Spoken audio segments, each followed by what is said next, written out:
السلام عليكم. النهارده هنعمل مع بعض طاجن الباميه الويكا الصعيدي. يلا نشوف مع بعض الاكله اللذيذه قوي اللي مهما كلنا منها ما بنشبعش وبنفضل برضو ناكل منها، ولما بتبات معانا كام يوم كمان في التلاجة بتبقى طعمها لذيذ وطعمها بيزيد حلاوه اكتر.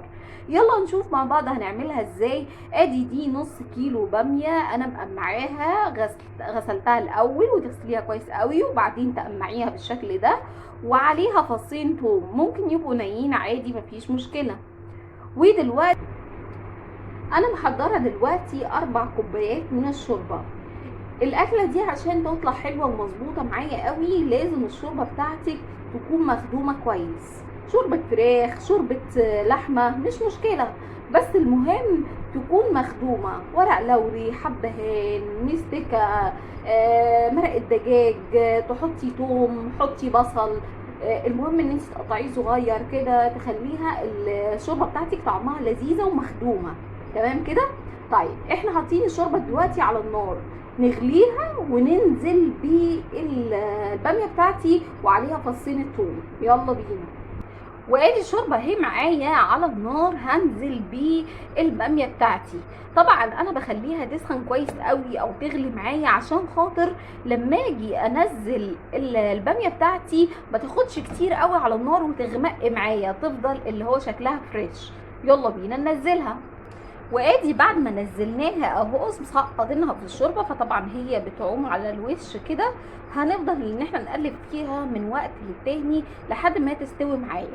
لما نيجي نغطيها ما نغطيهاش برضو للاخر عشان برضو ما تغمقش معايا، نغطيها نص تغطيه. يلا بينا نسيبها تغلي على النار ونغطيها نص تغطيه. وادي الباميه معايا اهي بعد ما استوت، شايفين شكلها بقى عامل ازاي.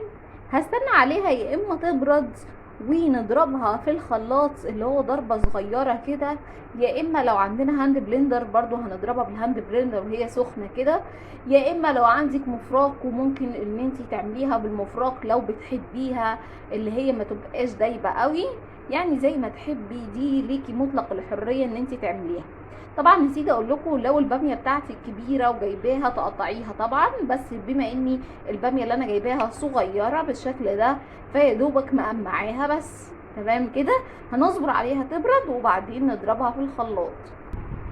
وادي الباميه معايا بعد ما ضربتها، شايفين شكلها عامله ازاي. طبعا زي ما انت عايزه، ممكن تضربيها قوي او نص زي نص زي ما انتوا بتحبوها اعملوها. وطبعا انا هقدمها في طاجن لان الطاجن بيبقى ليه مذاق تاني وكمان بيحافظ على السخونه بتاعتها طول فتره الاكل. ودلوقتي هنجهز الطشه بتاعتها.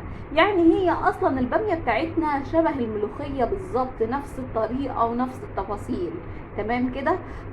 طب لو انا بقى عندي الكزبره ناشفه، كان لو عندي كزبره ناشفه كانت هتبقى الوصفه حلوه قوي لو حطينا كزبره ناشفه وكزبره اللي هي الخضراء اللي احنا بنجيبها من عند الخضري. تمام كده.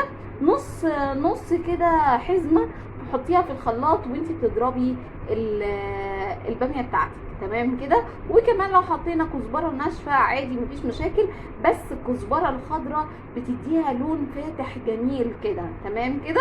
ودلوقتي هنجهز الطشه بتاعتنا. يلا بينا. وادي الطشه معايا اهي، معلقه من السمنه ومعلقه من الثوم، يعني عباره عن 4 فصوص ثوم، وادي نص معلقه من الكزبره الناشفه. دلوقتي هنحمرهم وننزل بيهم على الطاجن بتاعنا.